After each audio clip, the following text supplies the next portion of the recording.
আমার মেয়ের সকালের নাস্তা দেখেন, এভাবে কলা স্লাইস করে দিয়েছি, একটু কিশমিশ দিয়েছি, আর পাউরুটি ডিম দিয়ে ভেজে দিয়েছি। আমার মেয়ের এটা অনেক পছন্দ। আমি রুটিটা আমি 4 পিস করে, 1 পিস রুটি 4 পিস করেছি, কেটে দিয়েছি যাতে করে আমার মেয়ের খেতে সুবিধা হয়। ও এটা খুব পছন্দ করে সকালে নাস্তায়, তাই ওর জন্য আমি এটা দিয়েছি।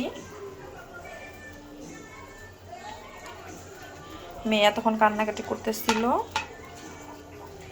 এখন চামচ দেব।